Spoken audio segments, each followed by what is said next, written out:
to a live episode of Surviving the Survivor. We bring you the best guests in all of true crime. Don't forget to subscribe and smash that like button. Here's your host, Emmy Award-winning broadcaster, Joel Waldman.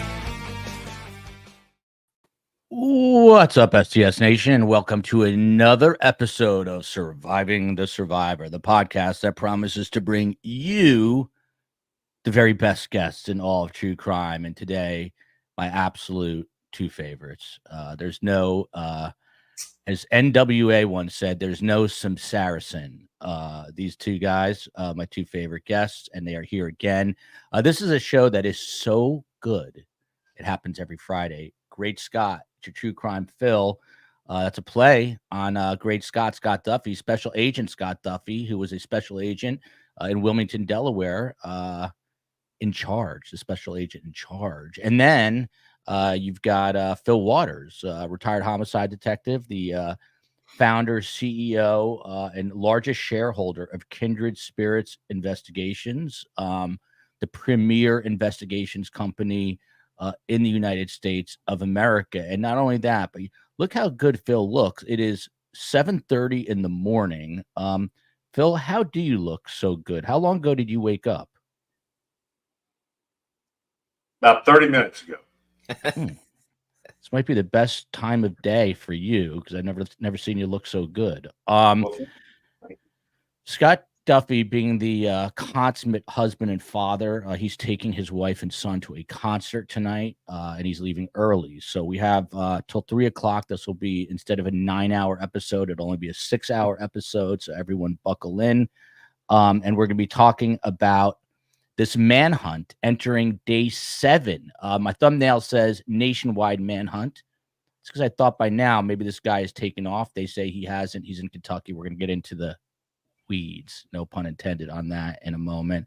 It's been a crazy week for those following the Donna Adelson case, because she goes to trial next week. We've been doing 2 shows a day, and I'm loopy.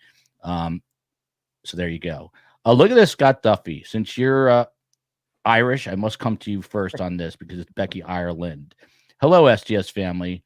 Today is Friday the 13th. I had no idea till I read this, which in numerology is a great day and a highly spiritual number. So enjoy your day and be happy. Becky Ireland, do you know Glynis McClan?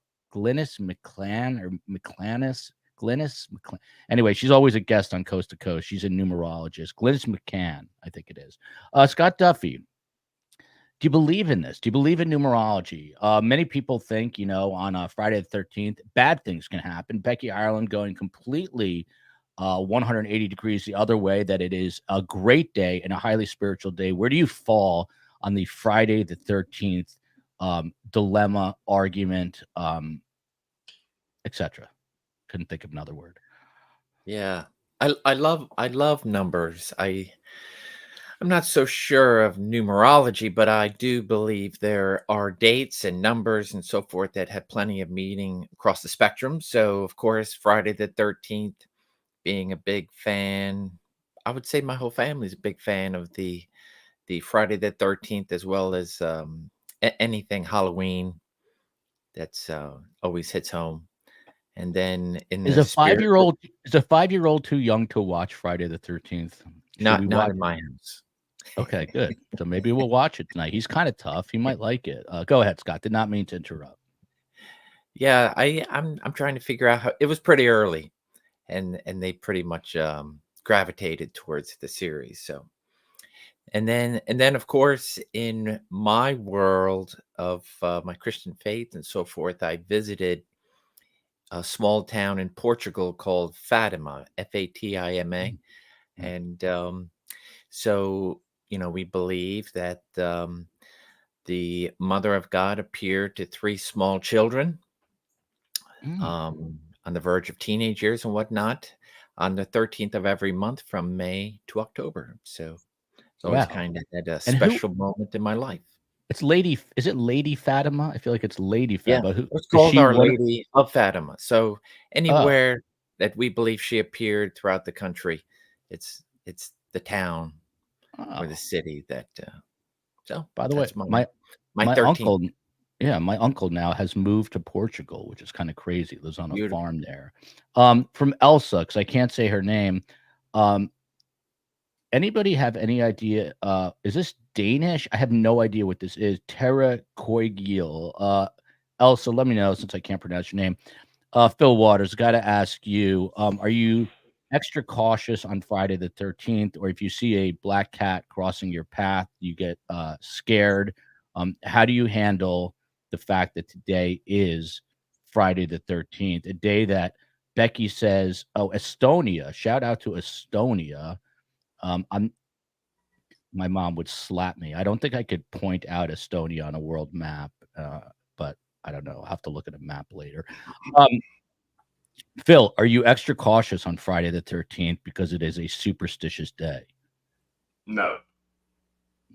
I thought that might be your answer. Not at all. Not a moment of trepidation that today is the 13th and something bad could happen. No.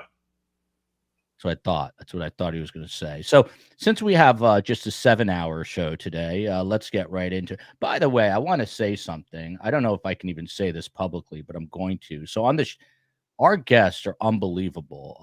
Our community, sorry, the guests are unbelievable too. But I had mentioned, because I'm going to this trial. By the way, I don't think you're going to see Phil and Scott for about 2 weeks because I'm going to be in Tallahassee covering this trial. However, I mentioned on the show that the favorite, Tallahassee's got a main street outside the courthouse. There's only a couple places to eat, and everyone goes to the Metro Deli. It's kind of a famous spot. And I was saying that every time I go in there, I want a Metro Deli shirt, and they're always out of shirts. Someone from STS Nation, I'm not going to say who, I know who it is, and thank you so much, took it of their own volition to call the Metro Deli in Tallahassee and get shirts ordered for us. I could not believe it. But then she took it a step further because they know I'm doing lunch lives. And now I might be able to do lunch lives from the Metro Deli. It is a dream come true. It's unbelievable that let's see Nugget for a second, Phil. We heard him shake, rattle, and roll. Pick him up there. So we might be doing lives from the Metro Deli, which would be absolutely incredible. Look at Nugget. We haven't seen him in a while. How's that breath, Phil? Not yours, his. We've been giving her little treats for her little breath. Look at this. Your daughter's in the chat already. Hi, Joel. Hi, Phil. My friend Norma is visiting your side of the island from Nebraska right now. Does that mean Miami? I'm not sure. And hi, Scott. What concert are you going to? Are you allowed to reveal this, Scott? I don't want to reveal any sensitive information. Weezer. There you go. Weezer. There you go. By the way, we are streaming right now on this channel, the Best Trials channel, and on Twitter, if you can believe that. How the CEO made that happen and Space Coast, I have no idea. Nikki Cuds weighing in here. I've got a lot of good luck on Friday the 13th. So, COE, still waiting for that photo. I know you're working on it. Look at this. 5-year-old COE. This is from her brother, Space Coast. Was a scary movie addict. Would she watch Friday the 13th? Space Coast, weigh in. J Mac. You think he can handle Friday the 13th? And Ida, look at this. Ida Shaw. It's interesting around the world. It is a lucky day in the Muslim religion and my culture. Fulani in Guinea, West Africa. Wow. At the 13th hour, one is to stand on a chair and make a wish, which supposedly will manifest. At what time? At the 13th hour. When's the 13th hour of? Did it pass already? Right, 1 o'clock. 1 o'clock. It passed. It's 1:40. Can we do it at 1:40? I could get on a chair right now. I'm not opposed to it at all. Nikki Cud says, "Look at this. I have a black cat, and it's the best. And look at this, Estonia. It's south of Finland, north of Latvia, west from Russia. Yeah, that makes a lot of sense. Scott Duffy, in your international FBI travels, have you ever been to either of these, but especially Latvia? I'm curious about. No. Yeah, there you go. MJ says, I love Friday the 13th. I'll be at the casino later. Look at that. And look at this. Becky also chiming in. We should just take questions on Friday the 13th for the next hour and a half. Scott, I love Halloween. My family is from Ireland. We're of the Carey clan, Count Tipperary. Tipperary. Where is Black Widow when you need her? We need her now. Happy Friday 13th to all. That should put an extra twist on today's funky episode. So, Scott Duffy, there's a man named Joseph Couch. He's a former Army reservist. And right now, there is not just a manhunt, but a grueling manhunt underway for this guy. And it has entered day 7. He's the man who, if you remember, last Saturday night just opened fire. This is him. It's 2024. Scott Duffy, why are we seeing a black and white photo of this guy that's grainy? Can you answer that first? Shouldn't the FBI or whoever is leading this investigation, which I don't know that it is the FBI, shouldn't they have gotten a better photo for the public? I have seen a color photo, but I like that. It's a little retro. Scott Duffy not interested in apprehending, but just having a cool retro photo. It is kind of cool, like a old 1800s looking for Bonnie and Clyde kind of look. But Scott Duffy, on a serious note, this guy opened fire, and I'll get into the details of that, on a very busy I-75, and I think he hit 12 cars and 5 people. Imagine for a moment just driving your local main road or highway, and you're just listening to Diana Ross on the radio, and suddenly you get a stinging feeling in your leg, or Don Henley if you're Phil Waters. Imagine you're in a red Ferrari on I-75 listening to Don Henley, and suddenly something pierces your red Ferrari door and is now in your leg.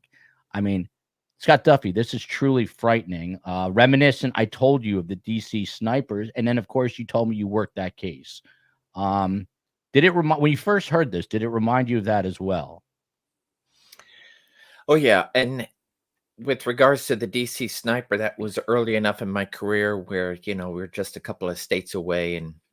And then pretty much as this was early, too, in the FBI's development of their national tip lines and whatnot, that anything and everything that came out. And I would be surprised that not one state probably didn't have some sort of lead, either to interview somebody, has a relative of somebody that was affected, or even just, hey, I think I saw the car, because there were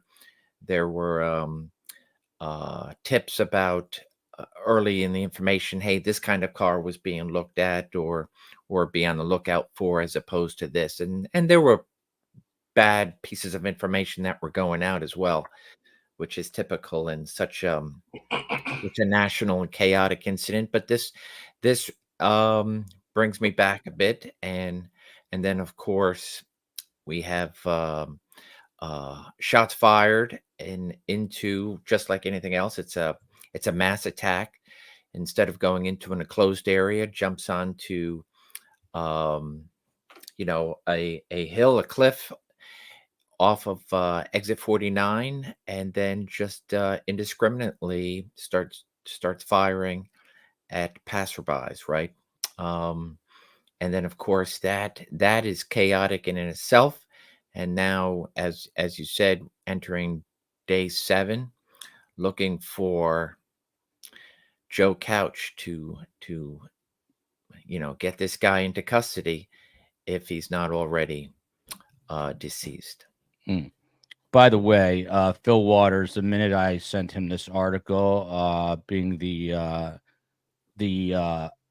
highly decisive and opinionated man that he is, texted me right back, said this guy's lying in the brush there with a self-inflicted wound. Do you still feel that way, Phil Waters, on entering day 7 here? Yes. Now, let me ask you, Phil Waters. Let me ask you, what about, I mean, you as a former look at this. What we know, the COE going the extra mile. Federal, state, and local officers, this is the color photo, by the way, are doing grid searches in the Daniel Boone National Forest by exit 49 off I-75 near the scene of Saturday's shooting, where officials recovered a silver vehicle registered to Couch. It was some sort of SUV, a Toyota, I believe. The Daniel Boone National Forest is massive, spanning 21 counties in eastern Kentucky. It's about the size of Puerto Rico, which has a land area of about 3,400 square miles. And this is a little bit of what it looks like here. This is some B-roll. Imagine, as we watch this, and I'll replay it, Phil Waters, your expertise is homicide, right? But when you would go, I would say more often than not, you get some clues. Like you would know it's someone related to a family, whatever the case might be. Here, what about just the extreme randomness of this, that you're driving your Ferrari down I-75 and now you're being fired at? How does it complicate it when it's just incredibly random? Again, it did remind me of, hopefully it's over, but it did remind me of the DC sniper. And those guys, by the way, started in Tucson, Arizona, where I met the COE at KGUN 9 News. And they got all the way to Washington, D.C., I think, before they were apprehended. So what about this randomness, Phil Waters? Talking about this guy? Yes, sir. Well, And if you, I mean, is there any... My first inquiry here is Scott, what's the concert you're going to? Who's said? It's Weezer. But it's Weezer. not. I am... Okay. just curious. Okay. Of course, I got all their albums, right? Phil, are you a big Weezer fan, Phil? Is that what you're trying to say? No, I'm not. No, I'm not. Yeah. This is, by the way, another... This is more video. This is another video clip of the... Look at this area. Go ahead, Phil. Well, I have been involved in manhunts and in areas very similar to this. So this is one of these deals where, you gear up and you're the way we've done it, and I'm sure it's being done much the same way. You grid off the area and you send teams into certain areas so that they don't make as little contact as possible. And then you may do some overlapping stuff to cover areas that have already been covered to make sure you didn't miss anything. So it's very methodical in something like this, especially in an area like this. My sense is that I read that, I don't remember if it was a sister or some relative or friend that had said that he had suggested that if something like this, if he was involved in something like this, he would go into the woods and just do it himself. Yeah. So, but he did say before he did that, he was going to, quote unquote, kill a lot of people. We'll get to that. Oh yeah, right. That would be the whole purpose of him doing it himself. So it would look like that he went and intended to kill a bunch of people. Not a very good shot. I mean, he hit some cars, I guess, but in terms of people, fortunately, did not kill anyone. At least I haven't seen. Nope, they're all expected to survive. 4 are out of the hospital. 1 remains in the hospital. There was one that was shot in the face. That may be the one that's still in the hospital. But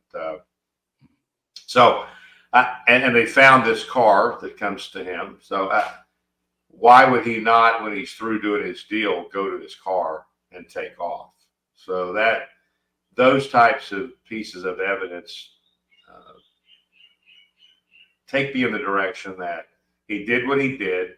He thought he accomplished what he set out to do, didn't stick around to verify it, and faded off into that very heavily wooded area and popped himself and did what he said he was going to do. So, and that makes it even more difficult and to find him, because obviously he knows where he is.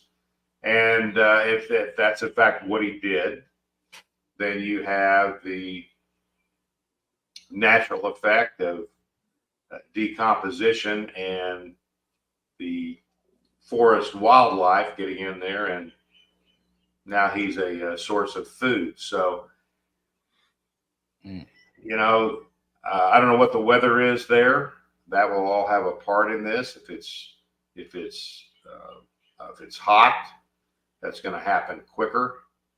And you know what you're hoping for here is you come across where you get the odor of decomposition and try to narrow it down to wherever he might be. And this is all just my thinking about what the possibilities are here. So, but right now, my sense is that he has dispatched himself. There you go.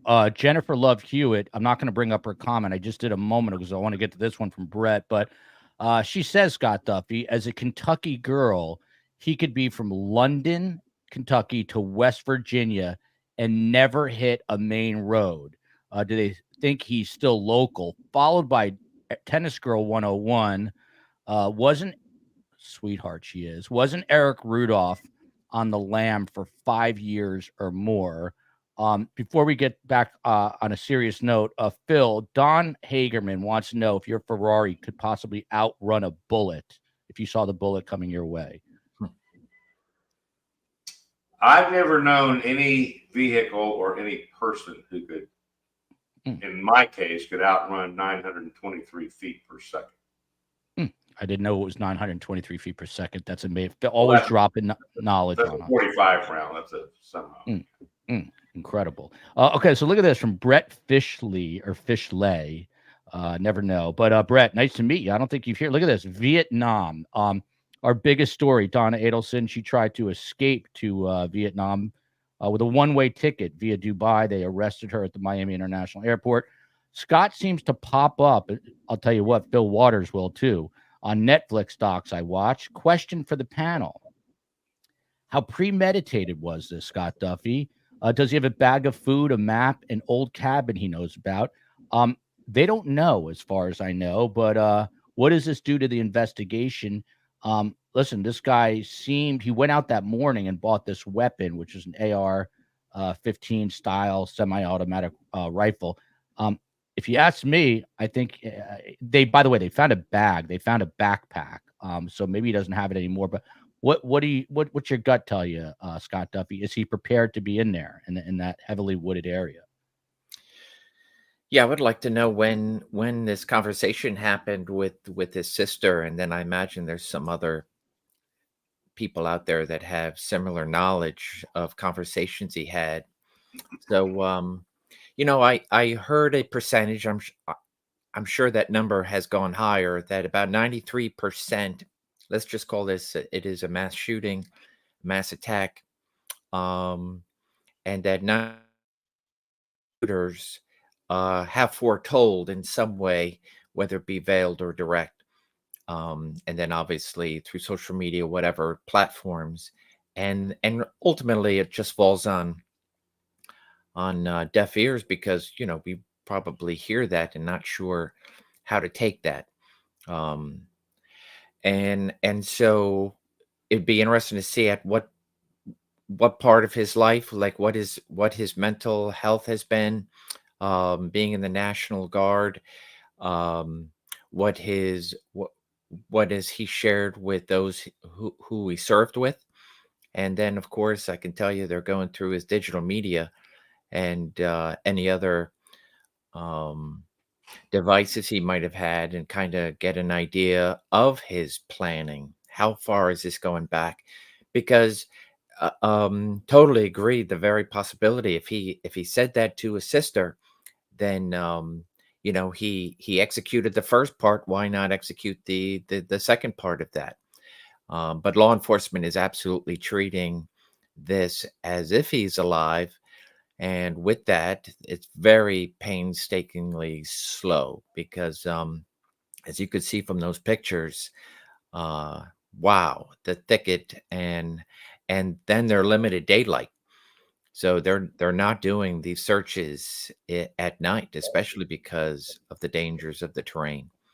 And just take you back a year ago this month with Cavalcante. It was very much a difficult terrain in the sense of, heavy wooded area, which is bad enough, but not the hills and the cliffs that you see there in some of the pictures in Kentucky. And I don't know, you know, um, cabins, hunting cabins, etc., of to where he could be in hiding out, whatever have you. Did he have a secondary mode of travel? And I don't even know what that could be through there other than on foot. So yeah, there's a lot to be said here. And of course the guns. I mean, so he recently went to go purchase that gun. I imagine the plan started before that. I imagine that that gun was purchased for the intent of doing what he did a week ago. And then what other guns does he have in his possession? I imagine there are um, pistols, sidearms, semi-automatic handguns that are in his possession. Perhaps they'll be able to determine, hey, we definitely have one missing or more. And because if whether he's armed and on the move, or they know that another weapon is missing and he's armed and use that secondary weapon to take his own life. And like Phil said, let's just say you're using all the technology that's out there, infrared and whatnot, to pick up heat. And commit he did commit suicide. So you're no longer getting that heat signature. So all these things play into it. And Never it's thought of that.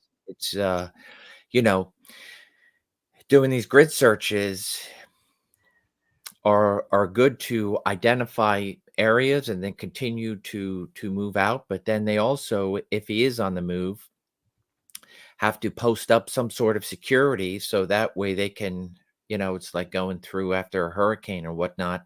Okay, we went through this town, we determined that we've recovered everybody that we need to recover, and you move to the next section. Here it's very different. And I wouldn't be surprised, no matter how observant you are and you're moving across at a very slow pace, that you could miss him. You could miss him if he's lying in wait, or you could miss him if he's lying deceased. And then what do you do to go backwards? It's just an amazingly difficult search. So Scott mentioned the technology. They're using helicopters, drones, and infrared to try to spot him. Also, of course, best possible instrumentation, which is a dog. They're using dogs too, and of course, special response teams. Phil Waters, you said you've been on manhunts. The thing that's, by the way, Cavalcante, who Scott was talking about, is Danilo Cavalcante, who crab walked up in a Pennsylvania jail and was able to flee, and he was on the run for a bunch of days, as Scott said, in a forested area of Pennsylvania. But Phil, you've been on a manhunt. What's so frightening about this, as Scott was saying too, they're steep inclines. They believe when he was firing on I-75, he was on an incline. If he's alive and you're doing a grid search, you're basically a duck, and he's duck hunting. Could be. What kind of equipment are they wearing? Like, are they wearing helmets? I mean, you could just get picked off here. It seems very scary to me. What do you do to protect yourself on this search, Phil? Well, in terms of equipment, I'm sure, as we did, we wore body armor, and you have to be. It's more of a being aware of your surroundings. And I mean, the problem is he knows where he is, and nobody else does. So he does have an advantage, and I would imagine that he picked this area because he's familiar with it. And if he has gotten to a point where he's at an elevated position where he can shoot down into whatever target he finds, Certainly he would have the advantage. And I'm sure, I know that they are using the air support in conjunction with the ground folks and people on the ground. And so everything's being done, at least from a tactical aspect, to keep the safety of the searchers in mind, and also for him. This is what I think most people don't know about or don't presume, is that when law enforcement is on a search, or they are in a pursuit for that matter, they have to consider the safety of not only themselves and other people, but also of the person they're pursuing and searching for. So this is not a, we're trying to find this guy so we can terminate him. So everything they're doing is for the safety of everyone, including the person they're searching for. So they have to consider all those things. And if they're, as you've already mentioned, I'm sure they're using FLIRs from the ground and from the air. And again, if this guy has already offed himself, then that signature is not going to appear. So and Phil, like, how many, when you're doing a grid search, like how many law enforcement like personnel do you think they have doing this? I mean, we're talking like 100. I mean, it seems like you'd have to have a lot of people who are gridding the area. I mean, it's like it's literally a needle in a haystack. So how many resources do they have to bring in? Quite a few. I mean, it would depend on how large the grid areas are going to be, and how many people they're going to put in those areas to facilitate a search. So a lot of people, I think, when the one you mentioned, the guy that the little, Spider-Man dude. Yeah, Danilo. Incredible amount of people, and they bring in all sorts of support, FBI. This becomes a all hands on deck kind of a process. So I'm sure that's what's happening here. State police, local police, there might be some federal authorities involved. So all those resources are brought in to get this person, either get him into custody or recover his body. Good point there, Phil Waters. You mentioned those 3 letters that I know you adore, FBI. Scott Duffy, what in this type of situation, you got local, state, and federal. So what is the FBI's skill set here? What are they best at? How do they help out? Yeah, so like anything else, it's another law enforcement agency.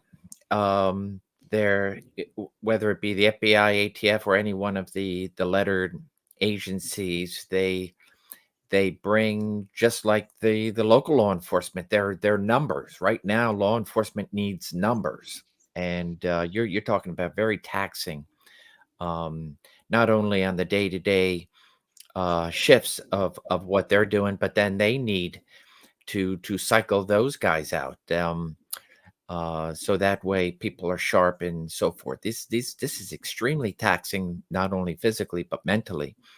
So in that regard, the federal government can bring in tremendous amount of bodies and cycle them out no matter where in the country, and on their own dime. So it's not adding to the agency that's the lead there. And I believe the sheriff's office, from what I saw in a press conference, that they turned the fugitive investigation over to the Kentucky State Police. So with regards to that, they're arriving and they're assisting. I heard 60, 70 that were actually involved in the day-to-day searches, 150 with regards to everybody else in support. I'm sure that number has grown. But at the same time, ultimately, what's the goal? To find him, dead or alive, in order to be able to say the community is no longer threatened by this individual. So that's it's like anything else. Law enforcement, they have their basics. Uh, Training is very similar, federal, state, or local. So even though they have specialty units, for example, I believe in the Calvacante, it was one of the border patrols. So you had an elite unit from the border patrol that was able to lay eyes and ultimately arrest him. So you have across the board many of those type of elite units assisting from federal agencies, but also just your day-to-day agents that have weapons, that know what they're doing, and and adding to the body count of that search. Yeah, I remember that photo when they got Cavalcante. It was a dog jumped him, but it was at a special unit from the Border Patrol. IGG rocks here. Phil, this is right up your alley. The psychology of human beings. Why does a guy like this? Why does he feel the need to harm others? He is an Army reservist. Apparently, he never deployed, but he did suffer PTSD. Do you think it was related to the service, Phil, his PTSD if he never deployed? And why it is a great point. Why hurt others instead of just hurting yourself if that is the ultimate goal? Well, I mean, the answer, I mean, there's evil in the world and it manifests itself in people like this. In terms of the PTSD factor, being in the military and that kind of thing, and sometimes that's attributed to law enforcement and so forth and so on. I would just say my experience has been, my observation has been, and I served with guys in the Marines that were just back from Vietnam and suffered PTSD as a result of those experiences there. And then I've had some friends that later went on and served in Iran and Iraq, in Iraq and Afghanistan, and my son was in Iraq and Afghanistan in the Marine Corps. And, I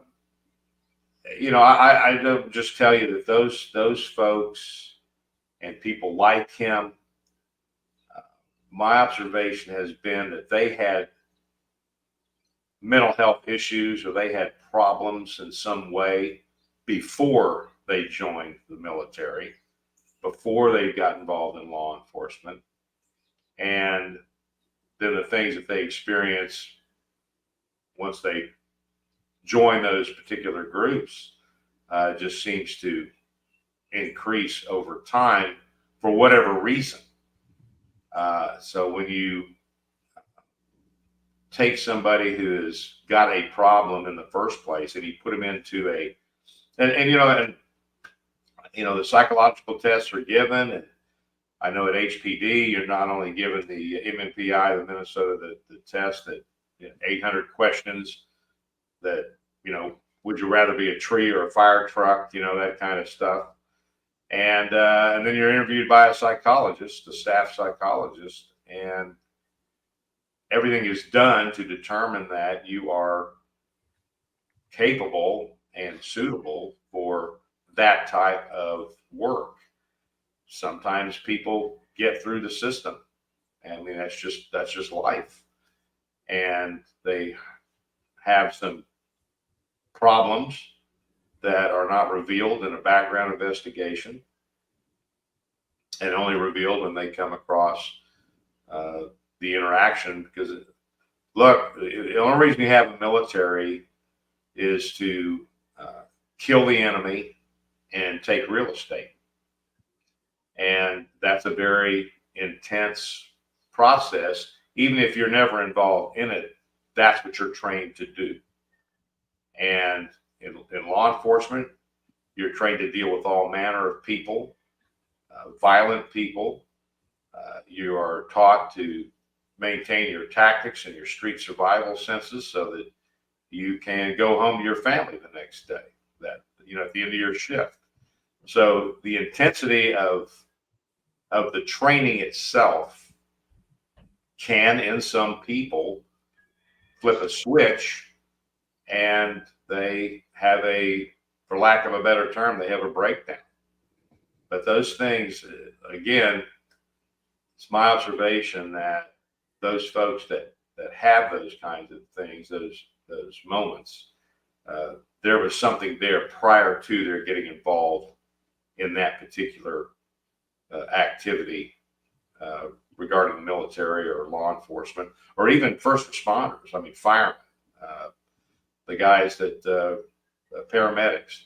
When people are put in situations where they are seeing day in and day out the results of men committing atrocious acts on other people, committing these other atrocious acts on other people,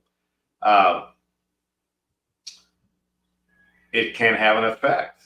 It can have an effect. I know guys that I worked with in homicide. Look, it had an effect on some of them to the degree that they left homicide. It was just they made a decision that this wasn't for them. So, it's. I think it takes a special person to join the military and a special person to become law enforcement or ride on an ambulance or run into a burning building. And that's a different type of individual. And we're all in the sense that we're all held to a higher standard. So it's disturbing to me that we lower the standards for agendas and we get people in there that have no business being there. And therefore, somebody like this, I'd be curious to know this guy's background and if there were any things that he may have indicated prior to his joining the Army Reserves that might give somebody a heads up. But all that stuff is usually in retrospect, right? I mean, nothing was known at the time, and I don't know if this answers the question, but I just it's just been my sense that having friends that have committed suicide in law enforcement and military, that because of the things that they had seen or experienced, it's just this type of evil manifests itself in different ways, and so well put, Phil. And Jimmy McNutty here. I think Joel answered the question. If this guy didn't deploy to any danger, he's got guilty feelings of being a coward. That's interesting. I didn't think of that. Didn't put himself in harm's way, so maybe he's forcing himself into harm's way. By the way, just seeing this, the cousin, Joseph Couch's cousin, a woman named Adriana Couch, she said she first learned of the shootings on Saturday when she got flooded with messages from friends and family. And her quote is, "Honestly, my heart sank. It was embarrassing." Adriana says her heart immediately broke for the victims, the families, and anyone else affected. She said, "We had multiple police come to grandma's house, mom's house. They've been everywhere looking for this man." And then Scott Duffy, of course, I don't know why this happens, but she's now receiving death threats from strangers online. I mean, it's a very violent country. I keep saying that. She had nothing to do with this. But Scott, since you're soothing Scott, and there's a meme to prove it, where you're sitting crisscross applesauce, as my kids would say.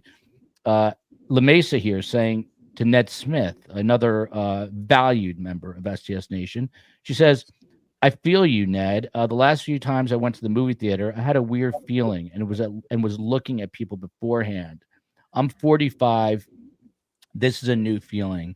Scott Duffy, when I saw Star Wars in 1977 at the Menlo Park Mall in Edison, New Jersey, and I can remember the smell of the popcorn wafting in that day, I don't think there was a bone in my body that felt that there was going to be a mass shooter. But I do think of that all the time now, when I'm especially talking to you guys. I'm always positioned, not that I can do anything, but at least I'll be in a good position if I ever get taken out. But I'm always looking. I'm always concerned for my kids.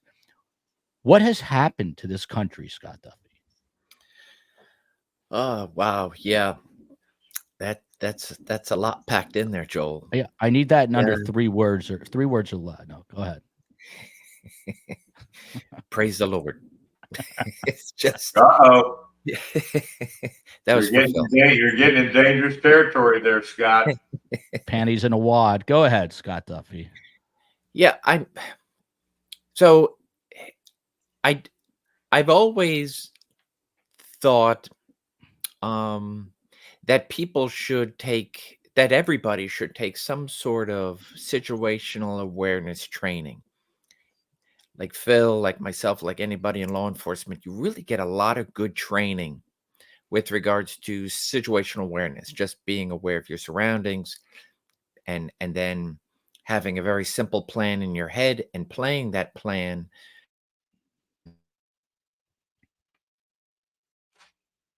Did Scott just freeze up? That's usually I reserved think he did. Yeah, Phil. he's doing my thing. Yeah, Phil, look at that. There must be storms. So Phil, I'll throw it to you. I mean, it does seem. You're back, Scott. You frozen. You looked like Phil for a minute, frozen. Go ahead, Scott. Yeah, I saw it.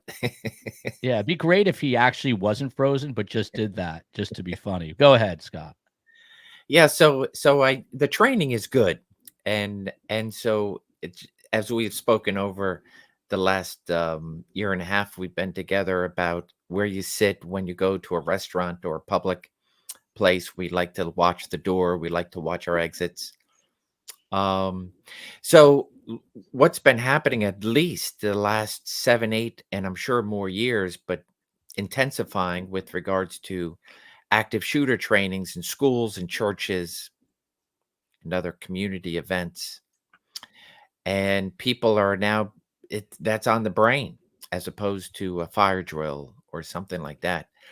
And so elementary school kids are now training regularly for an active shooter, not for an electrical fire, a forest fire, something else that might just happen and we have to react, but to where somebody is going to do harm to you and be prepared for it. So that's a lot, I think, just that weighs on everybody's shoulders, and what is good, what we need to do, but what is happening with these children that we're raising. And it's one thing to react and to act in a way that preserves your life.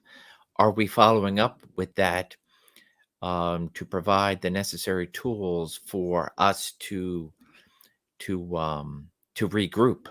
Not only if, for example, a couple of weeks ago, you had 1900 children that were affected in a school shooting within, a new school year.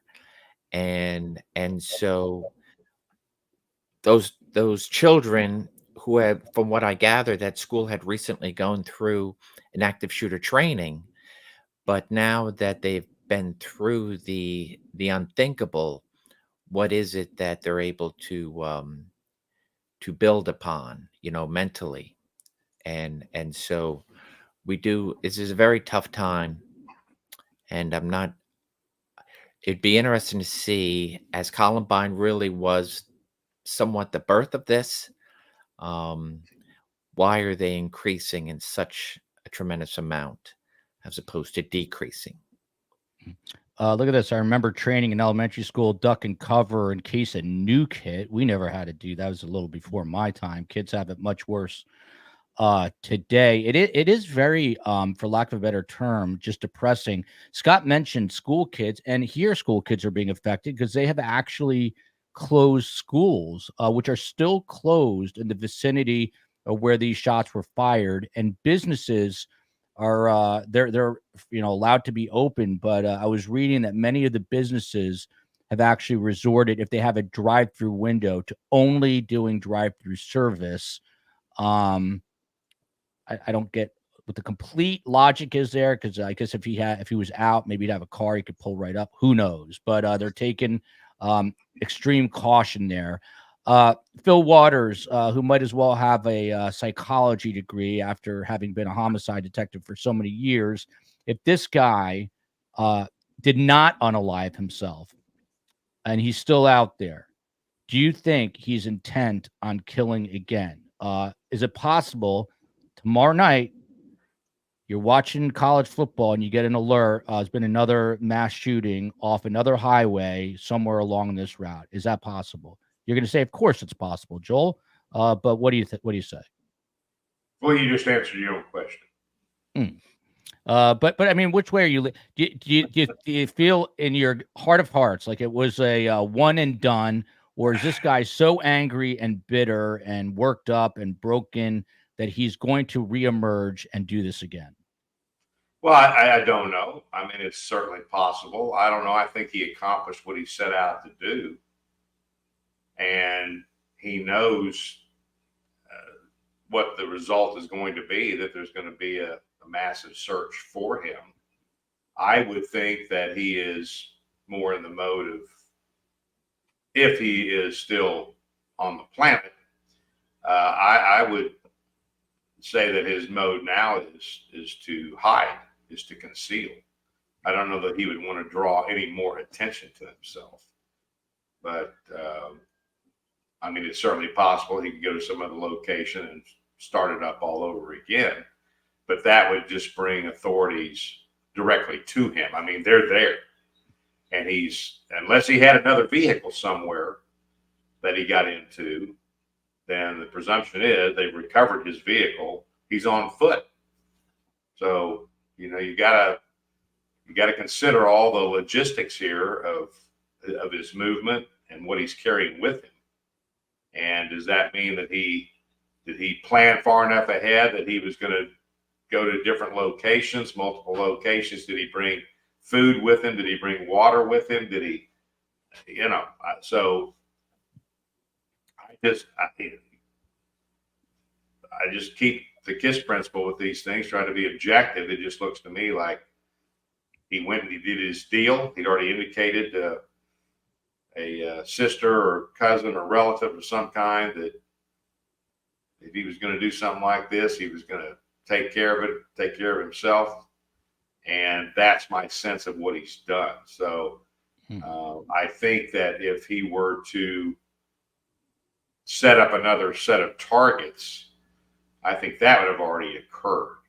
I think he would have gotten to where he wanted to get to and would have already started that. Now, I may be completely wrong, but from what we're seeing now, I mean, the evidence now leads me to the other scenario that he did what he set out to do, and he's gone into the woods and found a place. And I mean, Scott, with the DC sniper, I want to get to this comment, but with I'll throw the question out. I'll read the comment. We'll get the answer. But the DC sniper, I think they went quiet for days, if not weeks, if not possibly months at a time. But look at this comment, North Star. Thank you for sharing this.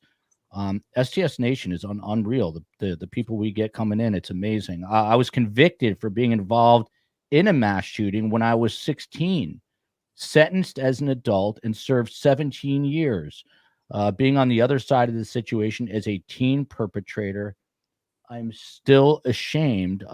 North Star looks like a woman, which would be rare for this. North Star, just in the comments, you don't know, if you feel comfortable, tell us what I don't know what bad word to use, what triggered you to do this. And thank you for sharing. And I think both Fil and Scott would say that God is forgiving, and it seems like you have remorse here. So kudos to you for having the courage to come out and let us know about this.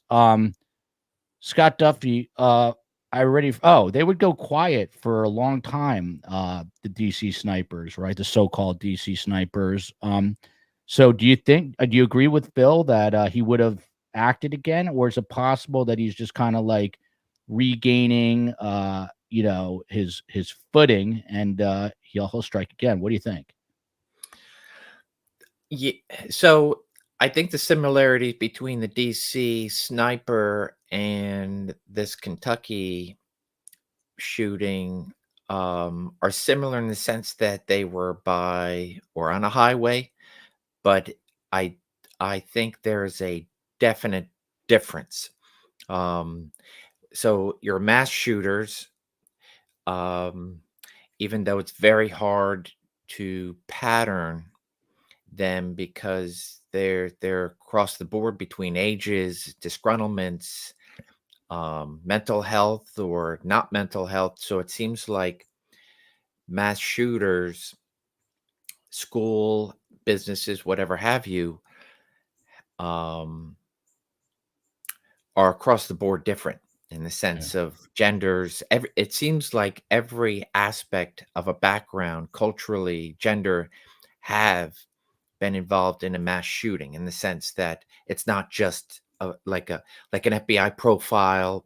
We'll talk about a serial killer being a certain type of person, whatnot, background, etc. So in that regard, I do think there's a definite difference, and it seemed like you had a pair that set out um, to cause harm and then got to watch their work, um, as opposed to what you see here and typical of a mass shooting, where it's a one and done, and then it's over, and it's over because either they're in custody immediately or have committed suicide and ending, or have been shot by law enforcement as a result of law enforcement quickly addressing that threat. So it remains to be seen. It seems like, at least from what we gather, what's the evidence we have, a sister providing information, which is a snapshot into this individual's mind, and so it seems like that's what he set out to do. It seems like he had an after plan, and that was to kill himself. So that's it's the big unknown is his body has not been found. Yeah. He has not been found. Yeah. So By the way, the interesting thing about that is he just fired 12 rounds, or I don't know how many rounds, but he hit 12 cars. So Scott, he wouldn't even know the extent of the injuries. Like he doesn't know if there are a lot. Yeah. So maybe he thinks he, killed a lot of people and didn't, and that was good enough, and he just unalived himself, right? Like he doesn't know. Yeah. So that's interesting. Well, By the way, real quick, Phil, hey, from North, hang on one second. For North Star, I'm open to sharing. This is fascinating. North Star, I can't bring you on today because we have no way to call in, but do me a favor. This unfortunately happens all too often. We're talking about school shootings. Please email me, survivingthesurvivor@gmail.com, survivingthesurvivor@gmail.com. And I'd love to get on a call and bring you in as a best guest when this is unfortunately almost impossible to avoid, that and it will, sadly, as Phil would say, it's not a matter of if but when. So surviving the survivor at Gmail. I personally would be very yeah, I get you, too big a topic to just text. I agree, but email me and we'll handle it. Phil Waters, never mean to put you off from a comment that you have. Go ahead. By the way, people said that Scott is getting a lot of talking time today, so you should feel proud, Phil. Really, we're going to go back to that? Oh my gosh, man! People freaking get over it. Good God. And I don't remember what I was going to say, so go on. Oh, there you go. Well, Phil, I have a question for you then, because I'm always prepared. People think that I'm a buffoon, but I prepare like this is my job. I come in well prepared. So one of the things, the Kentucky State Police Master Trooper Scotty Pennington, he said this week in a very Phil-esque sort of way, he said, it's our job to try to find him, dead or alive. I feel like that's something Phil would say. But then he went on to say that they are asking the public for help. Now, this guy's very dangerous, basically saying if there's sightings, I don't think they're saying to go there and try to catch this guy. But from your perspective, is it a bad, look at this, Cabo Verde Islands? I have no idea where they are. Please let us know. Is that, I know Cabo's in Mexico. This sounds like a very different type of Cabo. Phil Waters, what about the fact that law enforcement is asking the public for help? Is that concerning? And by the way, if you're from an exotic location like Rahway, New Jersey, or the Cabo Verde Islands, or Philadelphia, please let me know where you are. And if it's Verde is green, Ned Smith, I do know that. I'm not a complete idiot, Ned Smith. But yeah, if you're in an interesting locale, let me know, and I will read it off at the end of the show. Phil Waters, is it bad that for the public that law enforcement is asking them to help? Is that a sign of desperation? No. How come? That's always asked for.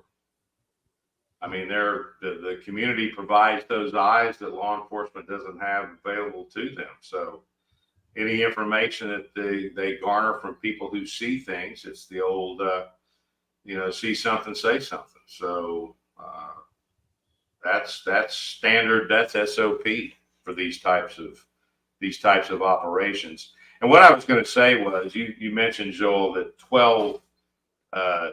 We know he fired 12 rounds. We don't know that. We know he had 12 hits. Correct. He may have fired 50 rounds for all we know, and he hit 12 cars. So Phil, how important is it for investigators to try to collect as many of those rounds as they can to get an idea? Were they looking everywhere for other rounds? Well, given the fact that it's on a highway, I doubt unless there's some structures on the other side, it'd be very, very difficult to find other hits on other structures or trees or whatever. So what they would be looking for would be on the other side to see if they find any kind of casings. Now, he may have been astute enough that he picked them all up and took them with him. So, and this guy, and I'm curious I don't know that I've read why he left the reserves. So unless you got he was honorably discharged from the military. Okay. I do know that. If that's the case, I would be curious to know what kind of a soldier he was in terms of performance and his ability to do that job or whatever it was. I mean, I don't know what his MOS was, but so I would be curious to know what his background there was in the reserves and why he left. I mean, people leave for all sorts of reasons, but I'd be curious to know why he decided to leave. But and that would be just part of what I would be doing would be a psychological autopsy on this guy and trying to kind of get into his head and figure out where he is and where he was. By the way, it's kind of a bittersweet day, not because it's Friday the 13th, but because Scott's taking his kid and wife to a Weezer concert. So we've only got about 28 minutes. Yours truly has a haircut right after this. And Phil Waters is probably going to make his morning coffee, morning Joe, as they say. Look at this from your adopted daughter here, Abby. Phil, Dad, are you feeling grumpy today? If so, I will lift you up and love you. Followed by Abby. I very much, no, I'm not feeling grumpy, but I very much appreciate that. I do. If I can remind people, it's very early for Phil. Yeah, it is. It is very early, and I appreciate him being there. Well, I'm up by 7:00, so that's really not a factor. But I tell you what, I have not done yet. I usually start my day with my prayer time and Bible study, and I have not done that yet. So that may be the factor here of coming off a little more on edge. When you just said that morning Bible study, there's an interesting story, which I'll share in 9 seconds with you. But when I was a young producer, there was a show. If you remember, A&E Biography was a huge hit back in like the late 90s. Everyone was watching. It was like one of the first, I guess, not a reality show, but you get what I'm saying. Anyway, long story short, NBC, of course, is what they do in TV, tried to mimic it with a show from the now disgraced Matt Lauer, who was hosting it. It was called In Profile. I don't think anyone ever actually saw it, but I was working on that show, and I got to spend about 2 weeks with Muhammad Ali. Have you heard of Muhammad Ali, Phil Waters? Let's see. He's a boxer. They made a movie about him, Yes, with Will Smith, but he is a boxer. And I got to spend literally about 2 weeks of my life with him. It was unbelievable. Arguably the most famous man maybe ever to live, except maybe for Jesus, I would say. I don't know, but he's up there. And Phil Waters, he knew that I was Jewish, yet in the mornings he would ask me if I wanted to study the Quran with him. And he would sit at his desk in the hotel, and he would tell me things. He was a giant teddy bear. He had Phil Water like a big bear paws for hands. And I was just the reason I remember and bring this up is we were at a pizza place.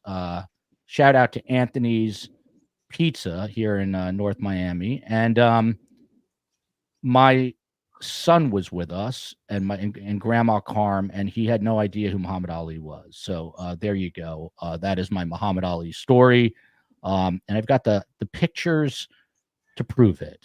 Maybe I'll put those on Instagram at Surviving the Survivor. Scott Duffy. Have you ever met Muhammad Ali, Scott Duffy, or is it just No, me? I have. No, I was listening. That sounds pretty cool. You know what's sad? I actually, when I was at Fox News, I covered his funeral. So it was kind of like a full circle moment. I went to Lexington, Kentucky. Yes, Cassius Clay. He signed something, Cassius Clay, that I have, which is kind of crazy. So Scott Duffy, there was this dire text warning that we spoke of, and Phil talks about a psychological autopsy. This is now the mother of his child. This is the mother that he had a kid with. She relayed the text message to authorities, and this happened, I think, right before the shooting, believe it or not. He said, I'm going to go kill a lot of people. I'm going to try at least. And then he followed up saying, I'm going to kill myself afterwards. It was a half hour later when dispatchers were flooded with multiple reports from motorists on I-75. One 911 caller says, my foot got shot. Another could be heard helping a companion saying, take deep breaths, I love you. Another 911 call, I'm with a lady shot in the side, I'm putting pressure on. So sad. That is harrowing. 12 people, 12 vehicles were struck. 5 people had gunshots to the face, arms, and chest, none of which were life-threatening, thank goodness. 20 to 30 rounds, they say, were fired. Scott Duffy, though, these text messages again, what is it? Is it just reek of desperation? What does it tell you? Yeah, so about a half hour before, is that what we're Correct. hearing? Half hour before, yes. Yeah. So I'm sure that it's already been done. What transpired within that half hour? So that's a call for help, and that's why no matter what the age is, for high percentage of these type of shooters, they put something out there, if not relatively right before the act, weeks, if not months leading up to. So they are ultimately, as we call them, they are cries for help. Stop me, help me, do whatever, because I can no longer, or choose to no longer, that combination thereof. Yeah, Scott, by the way, let me interrupt you there because this is relevant to what you're saying.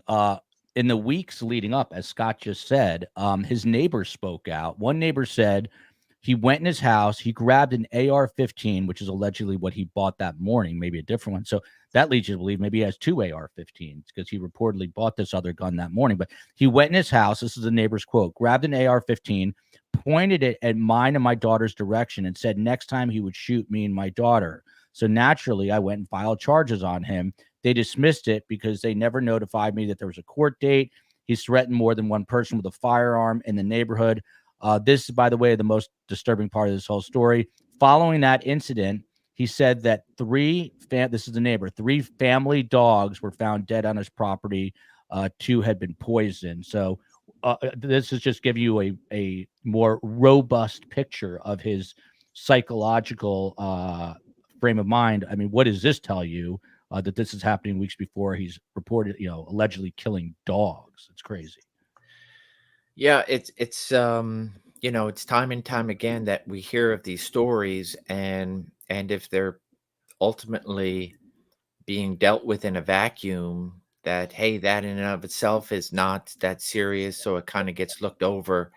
Um, so it really comes down to how do we better assess taking these type of reports, whether to law enforcement or to family or to anybody else, and um, try to better. You can't predict the future because so many of these that happen end up being absolutely nothing.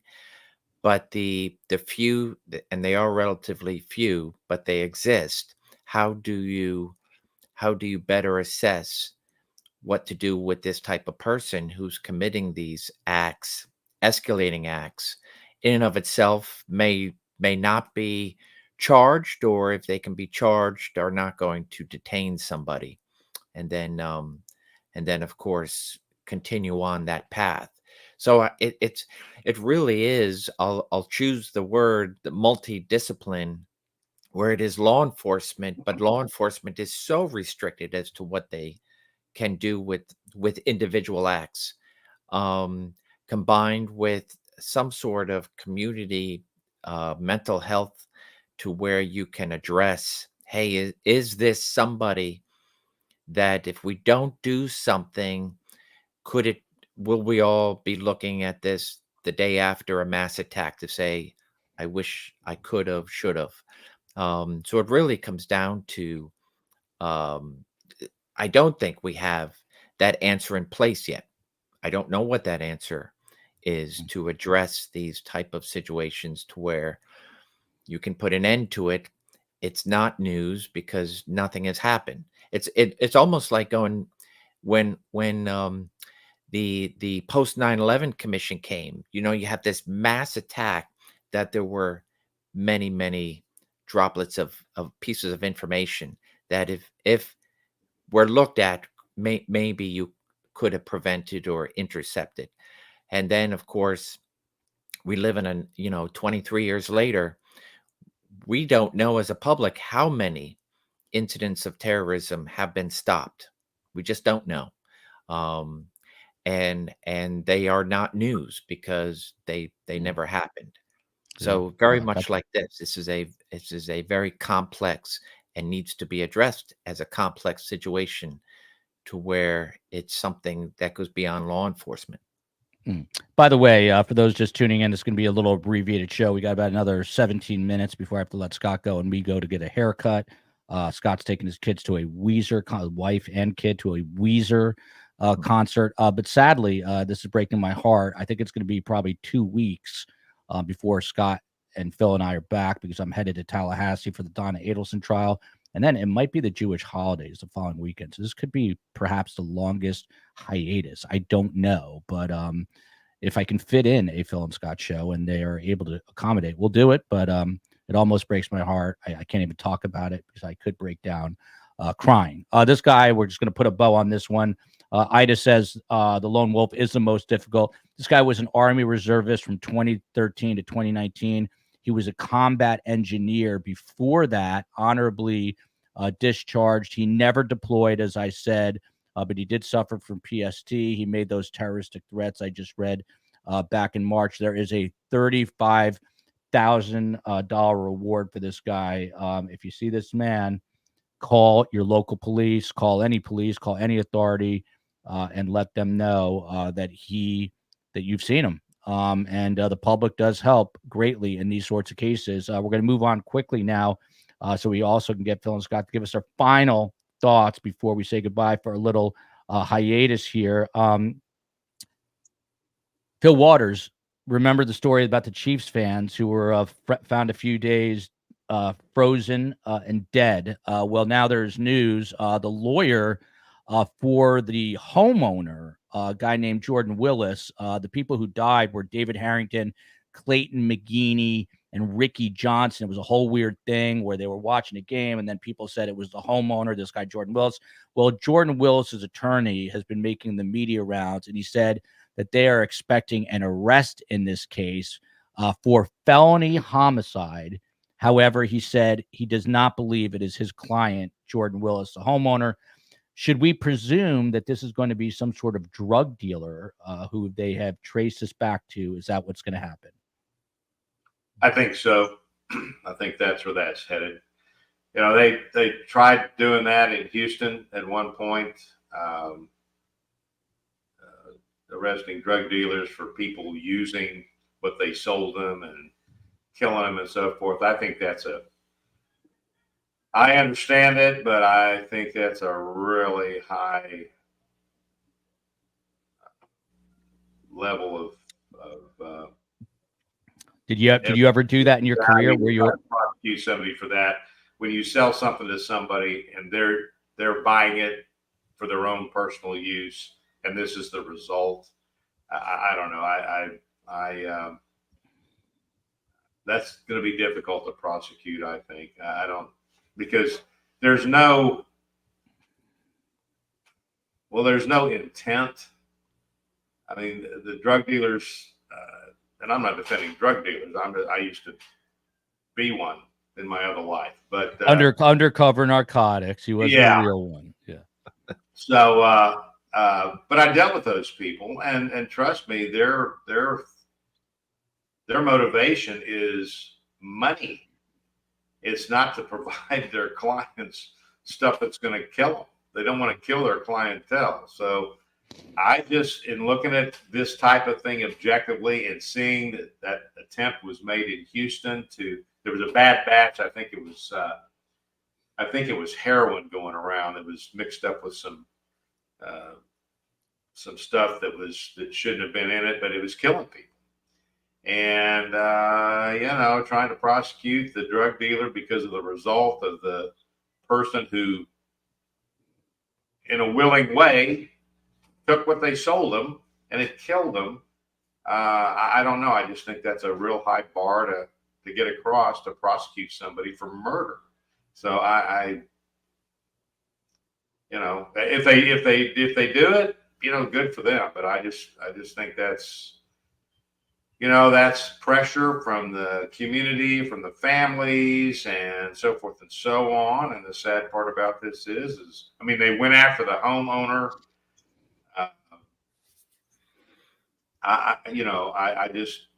It's heartbreaking. The whole thing is, but I'll be curious to see if they're successful in doing that, and maybe charging him with this sounds very sensational. And then at the end of it, what they end up doing is they end up pleading him out for delivery. There you go. Pleading him out for delivery. By the way, Super Planner Girl, thank you so much. I saw your comment. Unnecessary. I appreciate it. Super Planner Girl helps us behind the scenes. So many people at STS Nation who reach out to help.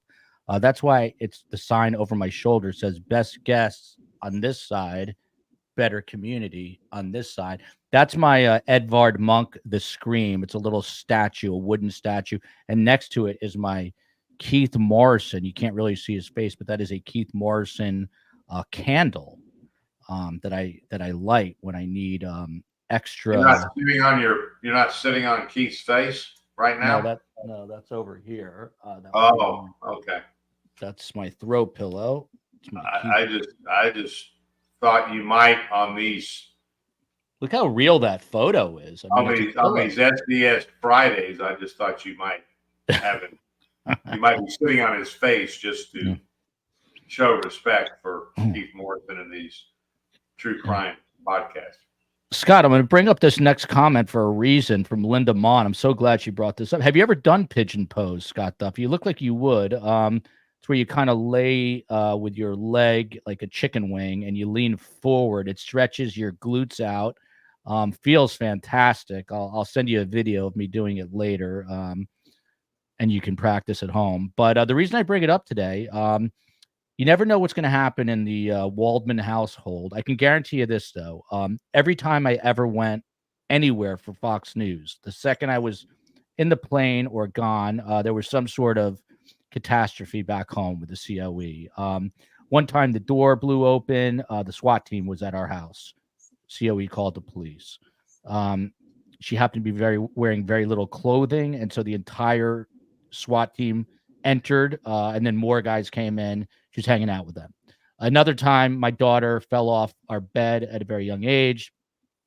I think I told this story. I was interviewing Jay Johnson, the former Homeland Security Secretary, and he told me, you better get to the hospital. So every time I go away, there seems to be something. Well, today, luckily, I was home. But the reason I bring up Pigeon Pose is it was the COE's day to take the kids to school. I was going to sleep in and rest, where I hear a scream from the closet, and I see the COE doubled over. I guess she's getting old, because in going to a drawer, she somehow pulled out the entire left side of her body. She claims she has no feeling in her left arm, leading up to her top of her head. She's walking around like a zombie. She's not that old. I told her to stop training for Iron Men competition or Iron Women competition, but it was simply by going to a sock drawer and reaching in. Scott Duffy, have you ever collapsed from something like that, Scott? By the way, I'm sure she's very happy that I'm sharing this, but go ahead. Scott, have you ever collapsed, or Phil, from going to your sock drawer and pulling out multiple muscles? Not yet. But I think the COE should contact the Philadelphia shoulder doc. See if there's something. Amazing advice. Absolutely amazing advice. I haven't thought of it. Phil, I'm giving these stories some titles. We have to run through them. This one I call Worst Son in the World. A Florida teen was arrested in connection to the fatal stabbing of his mother. And this comes, Phil, more than a year after he was accused of killing his father in Oklahoma, Phil. Catherine Griffin, the mother, 39, was allegedly killed following a stabbing in Auburndale, Florida. It happened on my sister's birthday, September 8th. He tried to say that she attacked him and fell on the knife, but I guess the autopsy showed that there's no way those wounds could have occurred. The father died, and he claimed self-defense in that killing and was somehow able to avoid prosecution. I call him Worst Son in the World. By the way, I'm watching Worst Ex Ever on Netflix. It's kind of crazy. But anyway, Phil Waters, does it surprise you that within a year's time, a young man, late teens, would kill his mother and then father? I think the answer is going to be no. No, gosh, did we not get a clue from the first one?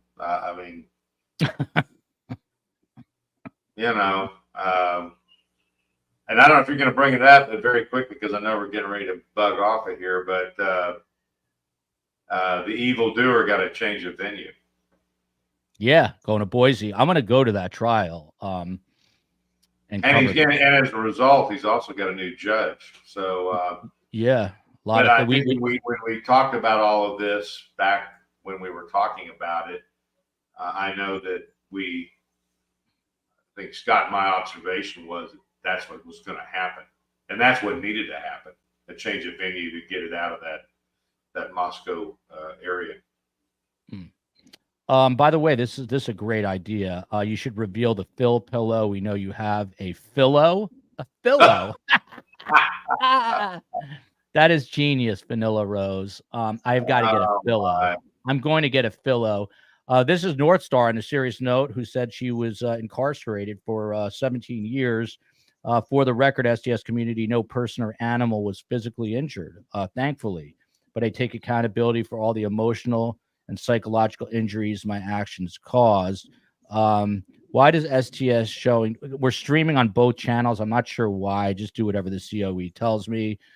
Cauliflower says to the COE, been there, done that, about basically throwing out her entire body by reaching into Cauliflower is expanding here. I throw up my back, reaching into the fridge for a bottle of water.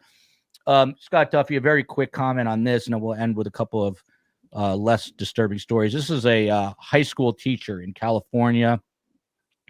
His name is Su Kong Sit, 38 years old. Su Kong Sit, like sit on a chair.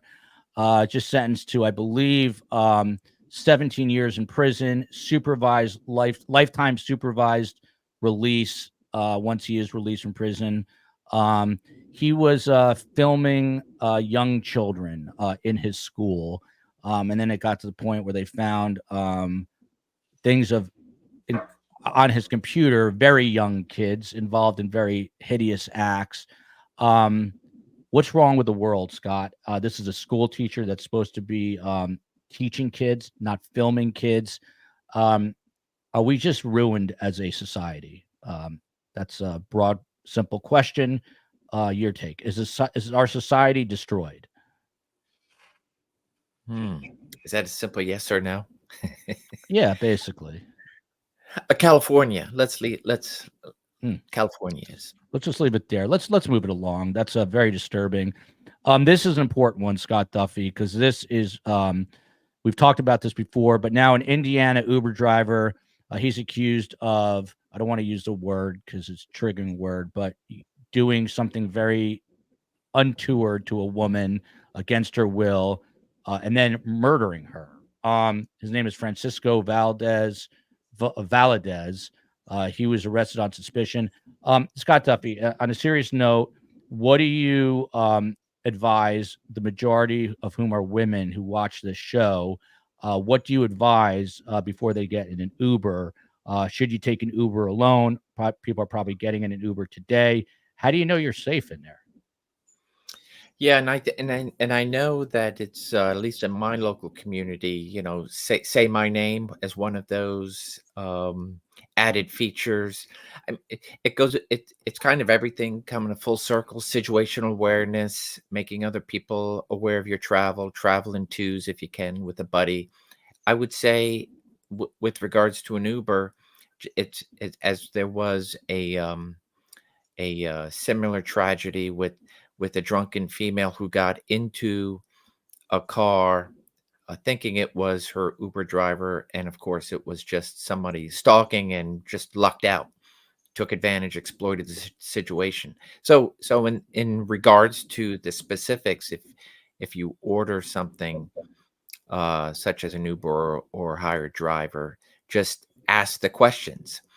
And before getting into a car, especially in a public place. It's one thing a car coming to your residence or specific place, but in a public place to where so many cars are similar and you jump into the wrong car, and it's just time and time again how many people who are out there want to do harm and know exactly where to go to look for those vulnerabilities, drunken individuals, people who are confused, young, etc., in very public places.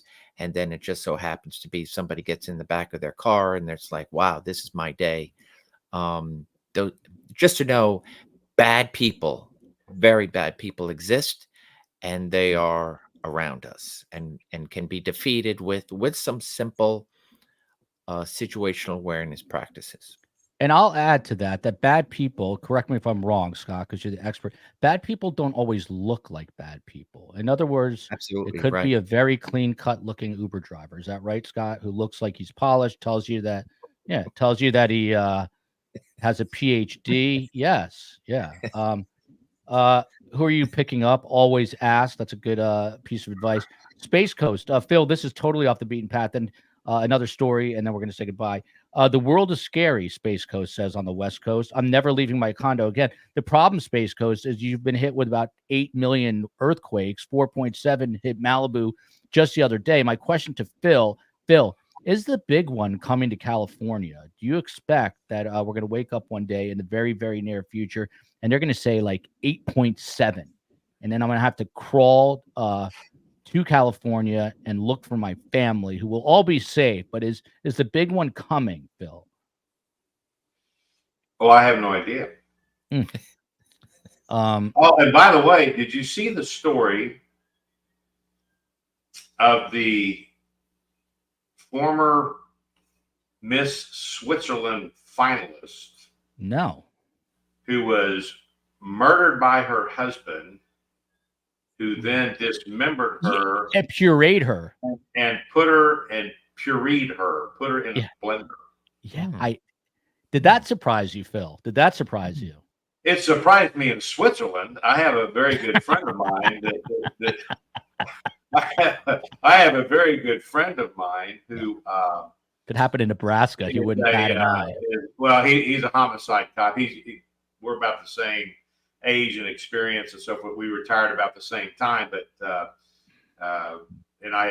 we've know his family and so forth. So we've been over there several times. Anyway, he's a homicide cop in Switzerland with the Zurich State Police, and Switzerland is a great place. In fact, we thought about buying a cabin there at one point, but it's really a neat place. And every able-bodied male in the country is armed. They're part of the militia. They don't really have and they are set up as a true democracy. So, but it was interesting to see this. I mean, these are two, for lack of a better term, I mean, they look very normal. He's a nice looking guy. She's a beautiful woman, and they've got 2 kids, and something goes off the rails. And I think he stabbed her. Then he strangled her, then dismembered her, and put her in a blender. It's bizarre. So I sent my friend the article and said, what the heck? And I know he's read it, but I haven't gotten a response from him yet. So he may be as astonished by it as I am. But there's one question. How do you fit an adult woman into a blender? How does this happen? Well, it was a hand blender is what it's described as. And he dismembered her with a jigsaw. So, whoa! I guess he didn't get it all done, but yeah. I've got to get better blenders. I make protein shakes, and it has trouble breaking up the ice. This sounds like it was a very powerful. Look at Ned Smith. She agrees with me. That's some blender. She says that's beyond sick. I can't even wrap my head around it. So on to the very last 2 stories here. There's a marshmallow death, Scott Duffy.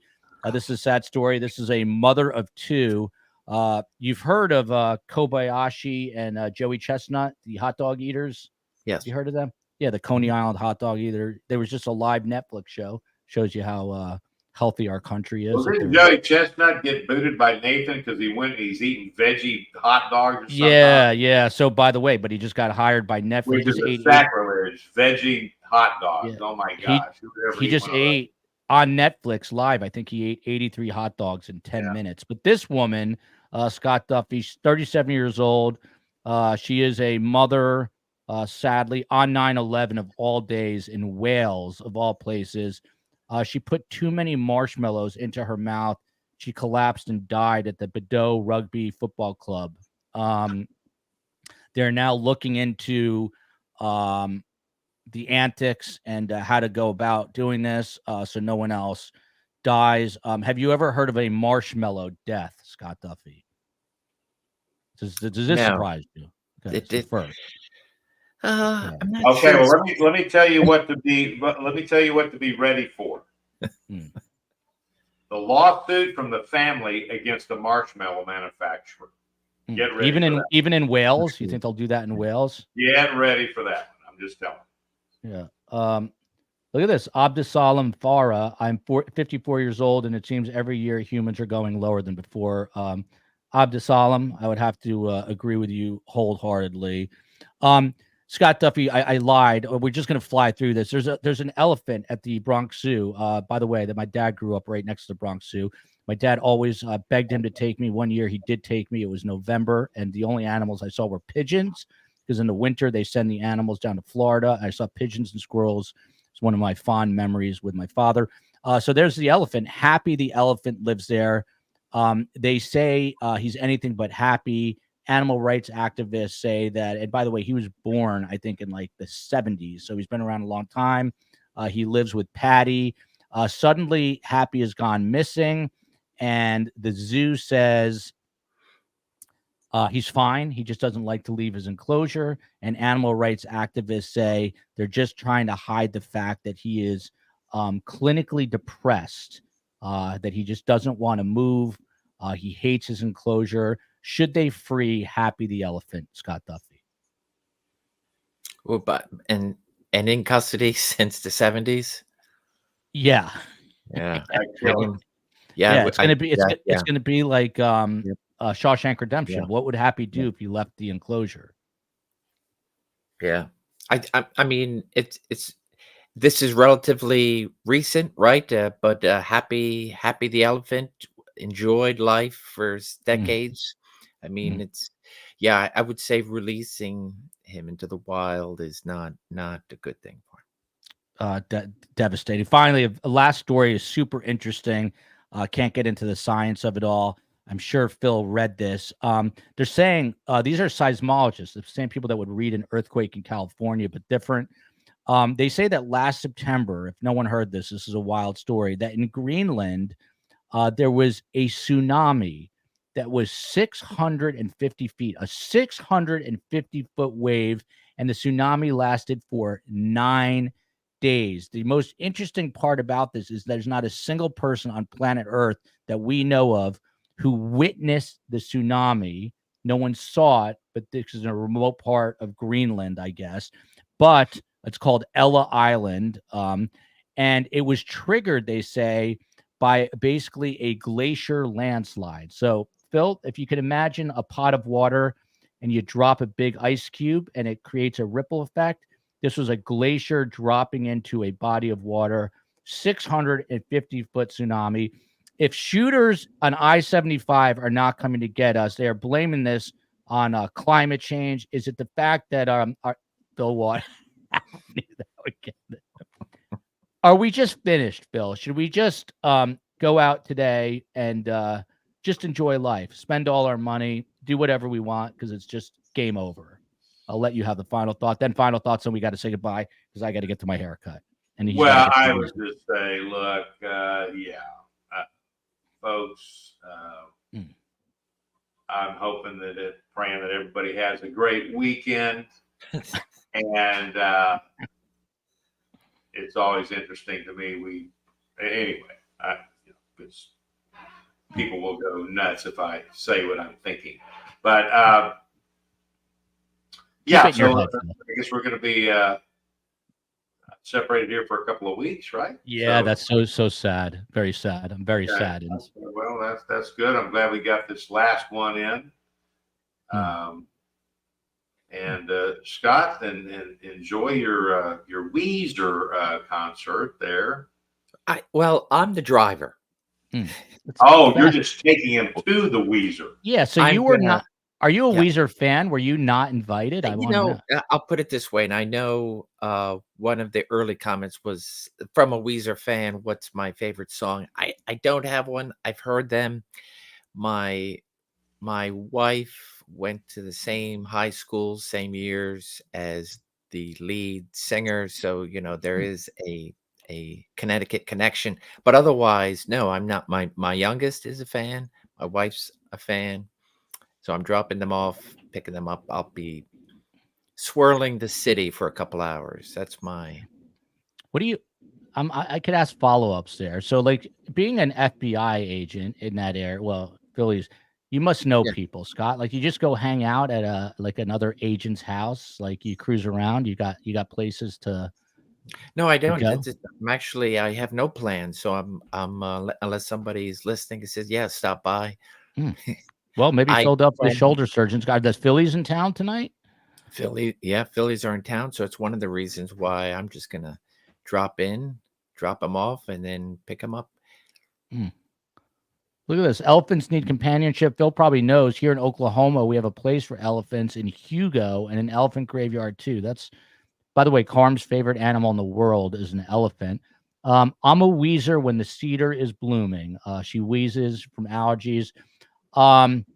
We said it all. Phil said his goodbye. Scott said his goodbye. We'll be back in, I can't believe I'm saying this, 3 weeks. Love you, America. Love you, Tulsa, Oklahoma. Oh, I got a list of the countries that were in the chat today. Here they go. Estonia, Sweden, the UK, the Netherlands, Vietnam, South Africa, the Isle of Newfoundland, Cabo Verde Islands, the Isle de Staten, that's Staten Island, Cape Town, South Africa, and New Zealand. Phil, what do you think of the fact that we are a global show? Oh, I think it's awesome. I appreciate all those folks that tune in and take part. And because look, it's important. I mean, us, the three of us just sitting here talking amongst ourselves is pretty boring. And so to have folks take part, that's really the whole point of this, right? Is to bring people in and they ask questions and they make their comments and they contribute to this thing. And so, yeah, that's what makes this thing work. And I'm just appreciative of all of them and being able to get with them every Friday and kind of have a sit down and have a chat.